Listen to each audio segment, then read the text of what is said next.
Welcome to the Real News Network. I'm Mark Steiner. Good to have you with us. New information sheds light on one of the most brutal and most memorable events of the Israeli 2014 summer invasion of Gaza, which was called by the Israeli government Operation Protective Edge. Over 2,000 Palestinians, most of them civilians, were killed in that attack. But it's difficult to imagine such a large number sometimes, and human beings quickly turn into statistics. When a group of boys aged 10 and 11 were playing on the beach of Gaza in July 2014, and Israeli missiles started firing on them, killing 4 and injuring 4 more, it was a painful reminder that no one in Gaza was safe from indiscriminate Israeli violence. The names of the boys were Ismail, Ahmed, Zakaria, and Mohammed, all part of the Bakir family. This week, the Intercept's Robert Mackey exposed leaked documents from the internal Israeli investigation following the killing. It reveals that the boys were killed by an armed Israeli drone. One boy killed directly, the other 3 tried to flee for cover and were killed by a second missile, which was fired 30 seconds later, chasing them as they fled. Here to discuss these new findings is Shir Hever. Shir Hever is a Real News correspondent in Heidelberg, Germany. His recent book, The Privatization of Israeli Security, was published by Pluto Press in 2017, which we recently talked about here on The Real News with him. And Shir, welcome. Good to have you back. Thanks, Mark, for having me. Shir, take us back to that time in July 2014 to refresh our viewers' memories about that moment, the attack in Gaza, and what exactly happened, what we thought happened that day when those 4 young boys were killed on the beach in Gaza. This is a truly harrowing story, and it's very hard for me to get it out of my mind what exactly happened in those few seconds, because I think those boys were playing football on the beach, and they, in the middle of the day, broad daylight, and suddenly there's an explosion and one of these boys is killed. And I think that you or I, anyone who had a normal childhood who would experience a situation like this might be frozen in terror. But these boys, they already grew up under military Israeli occupation in the besieged Gaza Strip. They knew what missiles are, and they knew that they had to run for cover. And they responded immediately in a way that normal children would probably not respond. But nevertheless, the Israeli drone operators have chased them with the camera, and just before they were able to reach cover and leave the open beach area, they shot another missile, which exploded, killed 3 more boys, and injured 4 others. Up until now, it was believed that these 2 missiles were actually artillery shells fired from an Israeli warship or warboat patrolling the coast of Gaza, possibly because the attack seemed to have come from the direction of the sea and it was on the beach. But now, thanks to the Intercept report by Robert Mackey, we know that it was actually an armed drone. So what do we also know about what happened right after that? I mean, the Israeli government made some pronouncements, but the Major General Efrani, I believe his name is, who is the Adjutant General in Israel, was supposed to investigate this. So what happened then is not exactly the reality of what we're finding out today. Yeah, one of the things about this beach that was attacked is that it was nearby several hotels where journalists were staying, international journalists. And these international journalists just could open their window and take pictures of the bombings, of the killed children. As I said, they were killed in broad daylight. It's very clear from these pictures that were immediately published that those were young children. Of course, they were not armed or anything. It's very clear to anyone watching these pictures, and one has to wonder about the Israeli narrative, the Israeli excuse, where they said it was not clear and that the Israeli forces thought that they were actually Hamas operatives and they were armed. Maybe the football that they were playing with was actually a bomb or something ridiculous like that. Any simple camera of a journalist revealed that this was not the case. Nevertheless, the Israeli government announced, or the military announced, that they're going to conduct an internal investigation. And this internal investigation was concluded after 1 year without pressing any charges. The names of all the soldiers which were involved in this massacre were never released. And the Israeli military decided to close the case. And this is actually what happened. now, 4 years later, we can see some of those documents from the internal Israeli investigation that was conducted by the Israeli military police. And we have to remember one very important thing. In the last 20, possibly 30 years of Israeli occupation of Palestine, whether in the Gaza Strip or the West Bank or anywhere else, no Israeli soldier was ever charged, let alone convicted, with murder. That charge simply cannot happen for an Israeli soldier killing a Palestinian. But in this case of the four boys playing football, they were not even charged with manslaughter or with criminal negligence. But there's a couple of questions here. I mean, and the visuals that our viewers are watching right now and have seen are horrendous and they're heartbreaking. I really want to focus here in on, I mean, it's a horrible human tragedy. But what I want to focus in here is what this really means. Let's take it bit by bit. I mean, first of all, the fact that these young boys were probably killed by these drones that were being run by the Israeli army, the Israeli military. But it's complicated for Israel to have this revealed because of the nature, not just of the technology, but where the technology comes from and the agreements Israel has with other countries. Could you probe that a bit? That was also in this piece in the Intercept. Yeah, well, I think that is actually maybe something that is a bit missing from the Intercept piece. Okay. To talk about the military technology side of things, because these drones are not just random drones. We can be almost certain that these were Heron drones, which were produced by the Israeli company, Israeli Aerospace Industries. And they were equipped with optical systems, which are almost undoubtedly produced by the Israeli company Elbit Systems. Elbit Systems is, and Israeli Aerospace Industries, both are the two largest arms companies in Israel. And they provide weapons for the Israeli military. And during this operation, during the invasion of Gaza, these two companies were constantly hammering the message: our technology is being used by the Israeli army right now. They were using videos from the attack on Gaza to promote their weapons. And the interesting thing is that what the Intercept is revealing inadvertently ruins the marketing of these two companies, because nobody is questioning the ability of the Israeli military to kill children. The capacity to use enough firepower to kill unarmed children is not really the selling point of the Israeli weapons. The selling point should be and is the accuracy. The Israeli government and the Israeli army constantly boast that they are more accurate than other armies, that the Israeli military companies are able to provide them with very accurate and discriminate weapons, and they only target the actual people that they want to kill. Now, putting aside the question whether the Israeli government has the right to execute anyone that they deem to be a terrorist without a trial and to kill people just because they consider them to be Hamas operatives without any due process. Putting that point aside, of course, I think it's clear that they don't have that right. Nevertheless, in this case of killing 4 boys ages 9 to 12, then it's clear that that was also not their intention. And in broad daylight, apparently the Israeli drones are not really able to discern shapes and figures, and the drone operators didn't care enough to verify who they're shooting at. The drone operators decided to just open fire. Apparently, and this is also something that you can see in the Intercept report, they've decided to shoot the second missile without getting confirmation from their own commanders. So they were operating under their own initiative. And in this situation, in any normal army, you would expect some kind of accountability process for the soldiers who acted on their own volition. But no, in the Israeli army, that does not exist. Israeli soldiers are never held accountable for using excessive violence against civilians. And in this case, they didn't care that the drone is not capable of really providing enough information to make a decision whether to open fire or not. They just opened fire. And the reason this is so important is because Israel is one of the largest drone exporters in the world.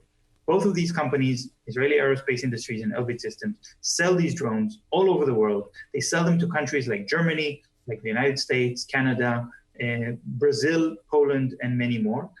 And the customers of these drones are expected to believe or are told that the Israeli drones are superior and are able to discern their targets and so on. But we see that this is actually a lie. In fact, the drone operators, I don't think that they intentionally were looking to kill 10-year-old boys. I think that they just didn't care enough and they wanted to kill Palestinians, and they didn't care for the fact about the fact that their optical systems are not as advertised. So, in the beginning, when this happened, I mean, you paint a picture that is very complex and one that almost cries out at the very least for what was said at the very beginning when this happened in 2014, and seeing whether or not somebody should be held accountable for, at the very least, for criminal negligence in the Israeli army. So, but what does that mean? Let's explore that a minute. I mean, that's clearly not going to happen. This has come out. So what do you think the fallout will be internally inside of Israel? And what do you think the fallout could be internationally, especially with their agreements to buy arms and their agreements to build drones?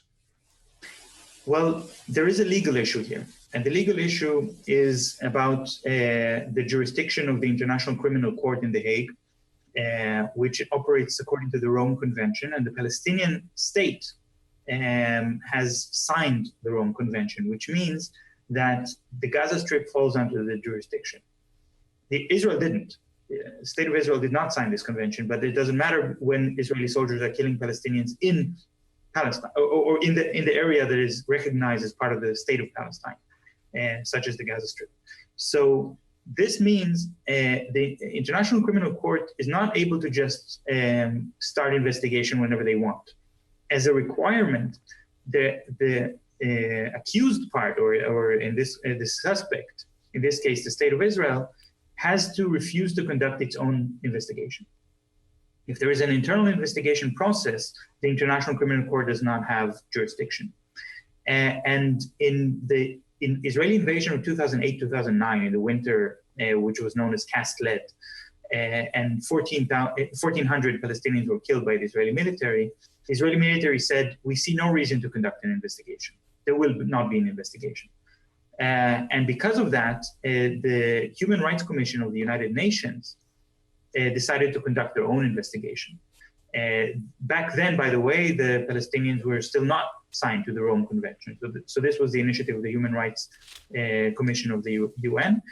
And they found, this was the famous Goldstone report, a 600-page report with a lot of data in it and a lot of facts. And it concluded that this Israeli army conducted crimes against humanity in the Gaza Strip in 2008-2009. This had a lot of repercussions on the Israeli economy, on the Israeli political standing, on the international boycott movement against Israel. And seeing that the Palestinians have signed the Rome Convention, in 2014, the Israeli invasion against Gaza, they were a bit more careful.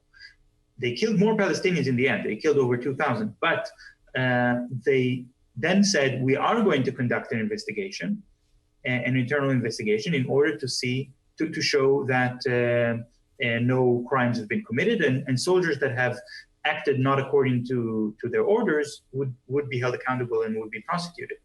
Now the Intercept is revealing that this investigation was a sham. There was no real investigation, even if the facts show very clearly that the soldiers were not following orders and killed children when they had every reason to believe that they were children, and every means at their disposal to check, and they still killed them, and there still was no charges pressed, and decided to close the investigation. So in fact, this proves that there is no internal investigation process, and that means that now Palestinians can take the state of Israel to court and conduct further investigations. And I think this has also a lot of political repercussions. Both the United States and Israel withdrew this year from the UN Human Rights Commission in protest for its so-called pro-Palestinian bias, which is not true. But now the Human Rights Commission can also know that their reluctance to conduct further investigations after this famous Goldstone report that was published in 2010, their reluctance to keep on investigating Israeli violations of international law did not prevent the US and Israel from leaving. And now they know that the violations of international law continue. So I am hoping that the UN Human Rights Commission will now reassume its responsibilities and conduct further investigations. So very quickly here, as we wind the conversation down, when you read the report in Intercept about what they found was a leaked document from an Israeli investigation. So I'm asking that because it seems that there was an investigation internally. It just didn't amount. It just wasn't made public, and nobody acted on what they found inside the report about culpability in killing these 4 boys on the beach. So comment to that, and B, does the Bakr family, since we're a lot of people in America watching us right now, do they have any? Can they do anything to find compensation for the death of their children? And finally, again, I think this will heighten the discussions in the internal politics of the United States around the future of Israel and Palestine and what government policy should be, at least within the Democratic Party. I think you're going to see that happening. But let me take those first 2 pieces and see what you think as we conclude. Yeah. Okay. Well, that's a lot to address, but I think really my main criticism of the Intercept report focuses on the first paragraph. In the first paragraph, it says that there was a series of tragic events leading to a mistake that ended in the airstrike. And I think that is a very wrong way to put this, because nobody has ever claimed that the killing of the children was not a mistake. The question was, what was the level of culpability of the Israeli soldiers that decided to use lethal force against civilians? And maybe they thought that they were attacking Hamas operatives. Even if they did, that doesn't mean that they were allowed to do so. But in the end, they ended up killing children. And I think this is what the Intercept report really reveals. The first paragraph is kind of burying the lead. And so the report does reveal that, yes, they knew exactly that these soldiers acted in a criminal manner and decided not to press charges and not to pursue the matter, which means, yes, there was an investigation, an internal investigation. As soon as they discovered incriminating evidence, they decided to drop it. Legally, this means, so yes, the Bakr family, they are represented by an organization, an Israeli organization called Adallah, which is an organization for legal rights of Palestinians. It's an NGO operating inside Israel under Israeli law. And I think Adallah is a very courageous organization. And they are very tenacious in their ability, in their attempt to provide justice for Palestinians. But in the Israeli legal system, this is simply not possible. The Israeli legal system is biased against Palestinians, and the new law of the nation that was just passed last month certainly cements that fact even more, so that even if they wanted, Israeli judges cannot really rule against the Israeli military when Palestinians make an appeal, except on very extreme cases. And the Bakr family has no chance in the Israeli courts. This means they have to appeal to international jurisdiction, to international courts, and this is why the International Criminal Court in The Hague should play a role, and the UN should play a role, and I think also the US should play a role. And we should also remember that during this attack of 2014, the US did play a role. President Obama at the time, who was a very strong supporter of the Israeli government and the Israeli policies, realized that the state of Israel is using US-made weapons in Gaza against civilians. And he ordered stopping a shipment of Hellfire missiles to the Israeli military, because he was aware that these missiles are used in Gaza at the time. And he stopped that shipment, trying to minimize the level of culpability of the United States in the Israeli war crimes. I think it was too little and too late, of course, to do it then. And as soon as the attack ended, the United States resumed shipping weapons to the Israeli military nevertheless. But it does show that there is some level of awareness on the American side to what's happening. And of course, that awareness also means that the United States will also have to face some kind of accountability for supporting Israeli violence against Palestinian civilians. Well, Shir Hever, it's always a pleasure to talk with you. I really enjoy your work here, and thank you so much for what you've shared with us today. Thank you. And I'm Mark Steiner here with the Real News Network. Thank you for watching. We'll be talking together soon. Take care.